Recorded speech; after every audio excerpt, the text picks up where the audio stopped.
we really didn't think we'd leave the hospital.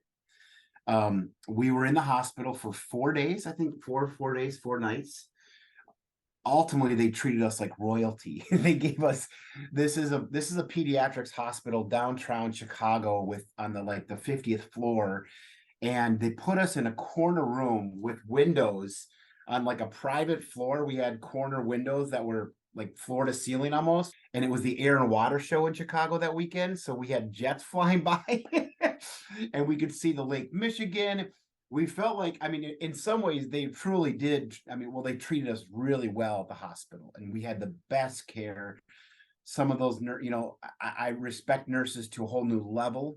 How well they cared for us and were so thoughtful with letters and notes, and up all night with us and checked in with us after. And we've had a good relationship. Whereas, like on Joey's first and second birthday, we ordered them cakes. We brought some gifts to them.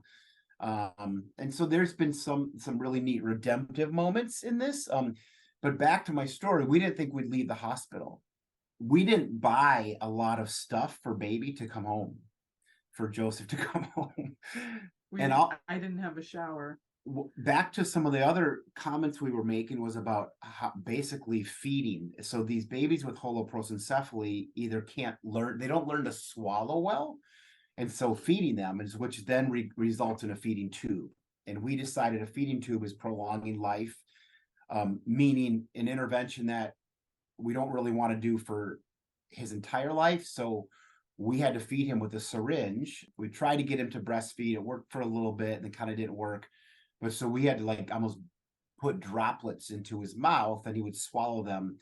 But at the end of the day, Dr. Henner, our palliative care doctor, was, they're very concerned about the feeding issue. That's the biggest issue with these and with some of these babies. And so we're feeding him, and all of a sudden they're like, well, he looks to be okay. You guys can go home. And I was like, what do we do now? And so we didn't even have a car seat to bring him home. And that's illegal, by the way. Hospitals don't let you do that. We did bring him home. I think Catherine held him in the lap and we drove carefully. And all of our friends who had just had babies started like sending us stuff. Yeah. So we got like, a little baby bed for him and like blankets, but we didn't have really anything for him. So it was really sweet to come home, and we had to buy a rocking chair. We didn't have anything, which we realized we didn't have any arm rests, like, because our couch just had like, it was like, shame on us for not having a little more stuff, but I guess we really didn't think we'd come home. So we didn't want to have things that would be a reminder for a long time. That's right. So that was hard to buy and then keep in the house, right? I should say, my friends had a prayer shower for me, but there were no gifts. But they had a prayer shower. Yeah, they gave us like a tree to plant on his behalf, yes. And it was really sweet.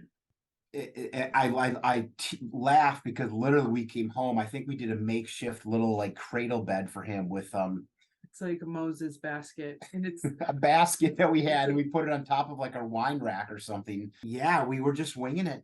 We just winged it for 2 weeks, and we had I will say the next 2 weeks of his life were very sweet, very difficult, because of course you're up all night with a baby and trying to figure out how to feed him, and hospice would come and friends were coming every couple hours. So it was it was a blur, and we didn't sleep much at all.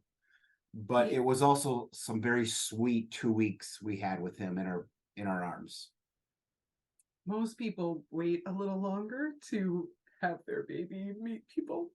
Yeah. And we had we had over 80 of our friends and family meet him in those 2 weeks. It was really special, plus all the doctors and nurses. One of the things that was really special at the hospital that the palliative care perinatal team did for us was we were able to have a dedication ceremony in the hospital. And so a few hours after he was born, our pastor came, and our siblings were there, our parents, and some dear friends were able to. 25 people came.